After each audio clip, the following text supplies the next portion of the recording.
Hello guys, welcome to another video, and today we will be talking about the Toyota Tundra. And this is not a very in-depth video. It's just a quick video of my thoughts on the Toyota Tundra and quick presentation.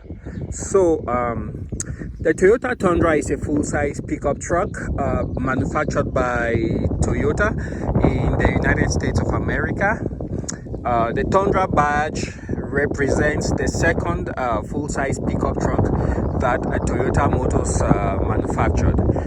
The first full-size pickup truck was the T100, which was larger in size compared to the Toyota Tacoma. And if you look at the two side by side, you will definitely see that the T100 is bigger than the Tacoma, but close to the first or second generation Tundra. You can definitely see that even though they called it a full-size pickup truck, it was much smaller in size.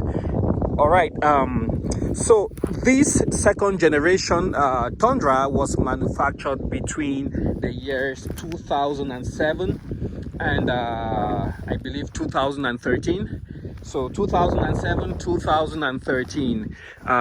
Main competitors, of course, were the Ford F-150 and also the Chevy Silverado and the Dodge Ram. So this Tundra came with 3 different engine combinations that you could choose from. Top of the line, you had the 5.7 liter V8 that produced 381 horsepower. The second engine option that you could choose was the 4.7 liter, which produced, I believe, 276 horsepower.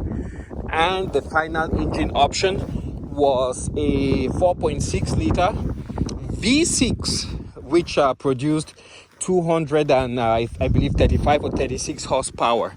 So those were your different options when you purchased a second generation Toyota Tundra.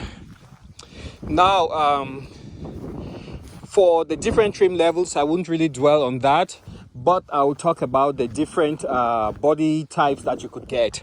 So you had 3 main body types. The first one was you had the regular pickup, which was just, of course, a single cab and then a bed. The second option was you could get a double cab, which is what I have here.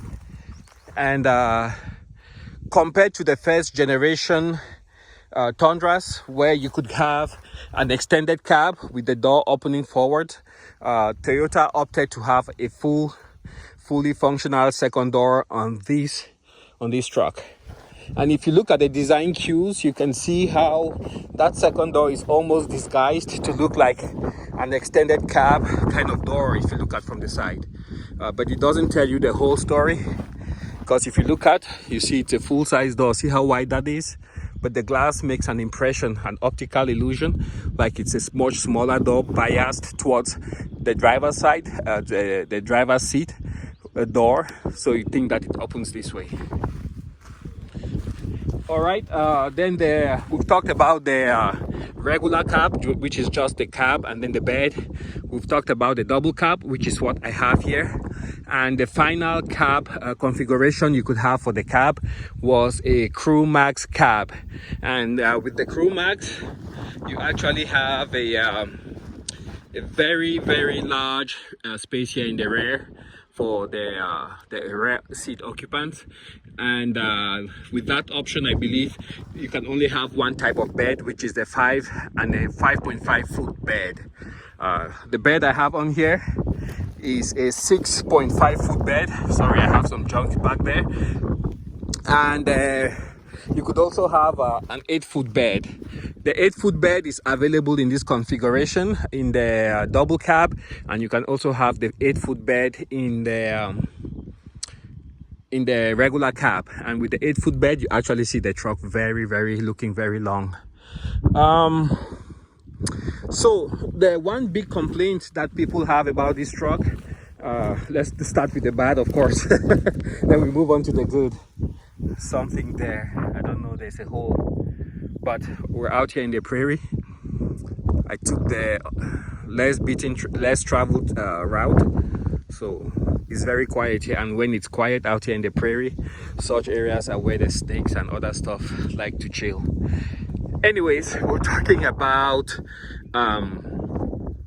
I've kind of lost track what I was talking about. But anyways, let's talk about some of the features on these trucks. So the way this actually caught the eye of tradesmen and other truck people was that it was designed with the worker in mind. So most of the features inside were designed that, you know, you could have gloves on your hand, you didn't have to take them off, and you could actually operate the truck. Starting with the door handles, you can see how huge those are. It basically swallows my hand. So you could have a gloves on and you could easily still access the vehicle. On this particular model, I have the heated rear view mirror. There was an optional tow mirror available.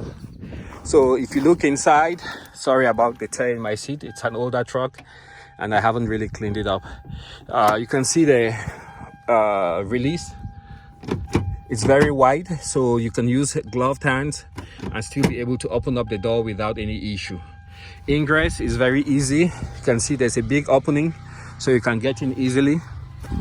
And then once inside, you can see the controls.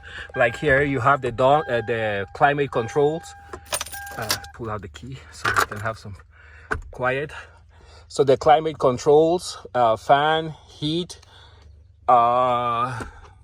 Yeah, you choose where you want the air to be directed, and over there you have a sync function, which if you turn it there, whatever you choose from the primary will transfer over to the passenger side.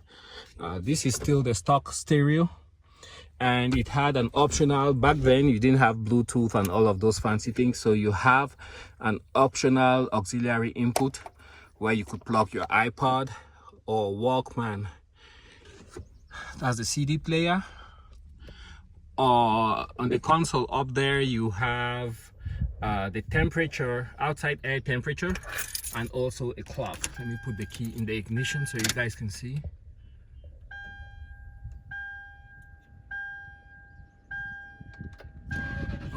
Let's see. Yeah, it's on, but it's kind of hard to see. So that's what you have there as information. All right, this particular truck, it has a third seat up front here, so you can actually have 3 people sit up front, and then tons and tons of storage. All of that is just storage space. You have space for your glasses and garage opener. I've changed all the lights to LED. What else? Yeah, those were the main things I was going to show.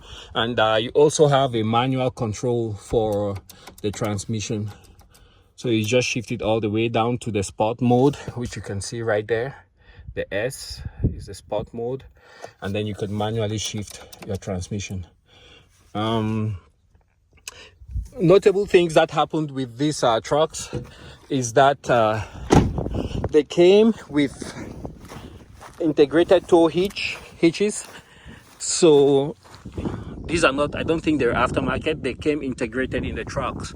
The 5.7 also could tow between 9,000 to about, I think, 10,400 pounds. The payload was about, I think, 2,000 pounds on the 4.7, on the 5.7, sorry. 2,000 pounds on the 5.7, a little bit less for the 4.7. So those are the main things about these trucks. Now, the big selling point on the new or even the used market is that these trucks are very, very reliable. It's well known, easy to maintain, and it could be the coldest winter or the hottest day in summer. You come to your Tundra, you turn the key, the truck will start up every day, every time. And that is what has kind of ended up a very good reputation.